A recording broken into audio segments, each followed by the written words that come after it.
I found a dead body. Somebody threw a bag, like, on the edge of the bridge, and my curiosity got the best of me, so I got up there and knocked it down, and it was heavy. It hit the ground. It's like a body bag.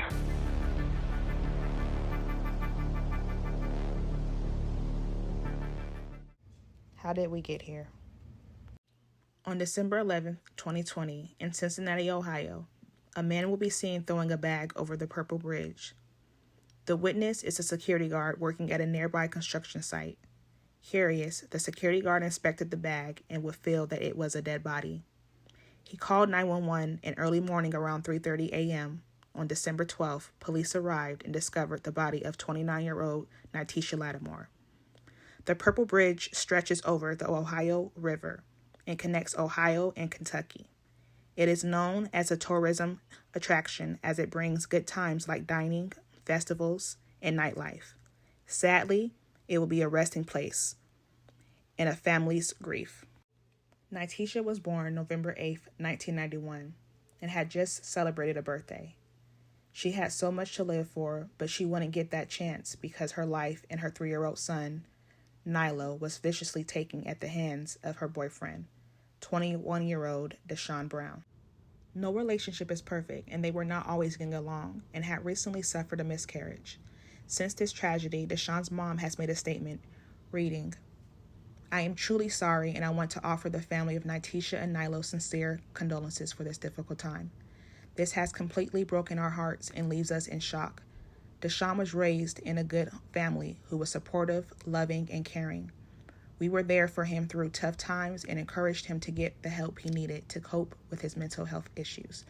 The system often leaves people with mental health issues with nowhere to go and no immediate resources. I spoke to Nitisha and advised her to stay away from my son, and my son to stay away from her, but both of them did not want to listen to my advice. We will continue to pray for the family as we all are heartbroken as well that this has happened. Words cannot express the hurt we feel as well. May God continue to wrap his loving arms around you." Even with Deshaun's mother telling them both to stay away from each other. As most of us know, love or the illusion of love is easier said than done. On December 5th, Deshaun stabbed Nitisha several times in her home at Walnut Hills apartment. After killing her, he used her Facebook account and posted, "I love him forever, Deshaun Brown." He kept her body in the home for several days under the bed as evidence would show. Within that time, he went on eBay and ordered a body bag. Once it arrived, he placed her in the body bag, where surveillance shows him carrying her over his shoulder. He ordered a Uber and told the Uber he was moving and in the bag were clothes. The Uber driver drove him to the Purple Bridge, and he would throw her body over. It is believed that Deshaun attempted to throw her body into the river but was unsuccessful. Deshaun was not the father of Nitisha's 3-year-old son, Nilo. She actually shared Nilo with Tonio Hughes.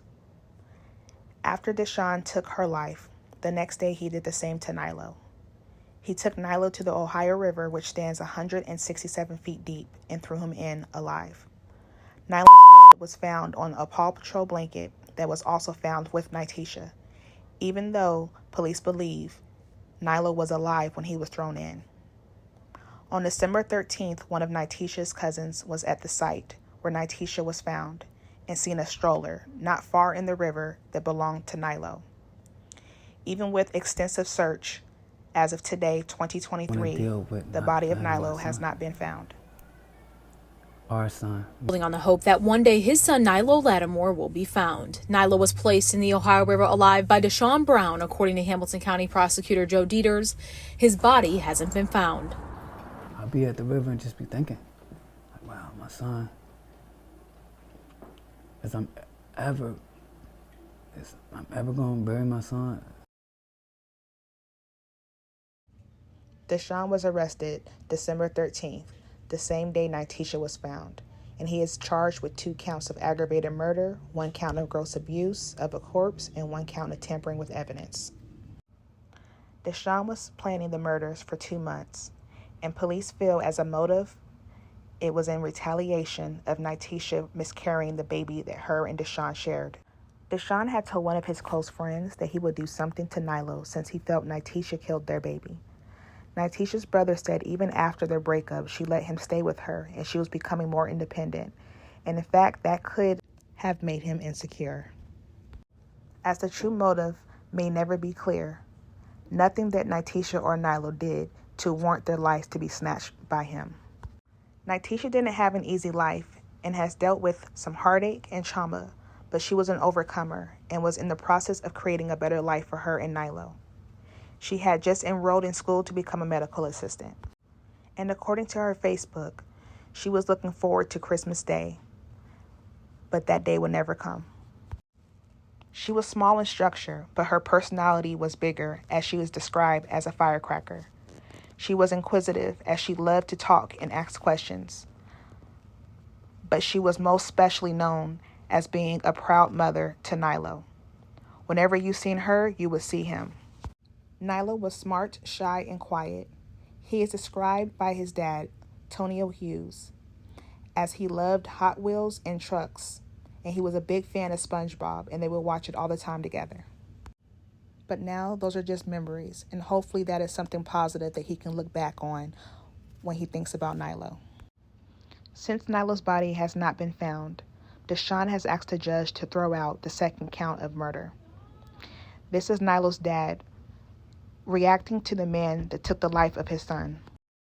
If Deshaun is convicted of these murders, his attorneys are fighting to get the death penalty dismissed, claiming mental health illness at the time that he killed Nitisha and Nylo. Ohio law states that anyone with mental illness cannot be sentenced to death. Prosecutors state that Deshaun has been evaluated by 3 mental health professionals, with 2 believing he does not have severe mental illness, but with 1 believing he does. His trial will begin October 26, 2023. There are 5 stages of grief, and no one can put a time on when or if it will ever get easier. The last stage of grief is acceptance, and some may never get to this stage. But for Nitisha and Nylo's family, how can they when Nylo has not been found? Say bye now. So as this case continues, my heart and prayers go out to Nitisha and Nylo's family. Bye. Let's remember that they lived and continue to live in the hearts of the ones that knew them and loved them most.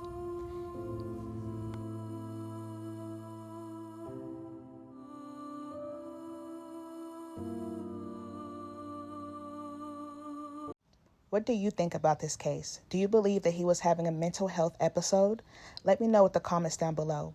But before you leave, don't forget to like, subscribe, and turn that bell notification on. See you next time on the next story.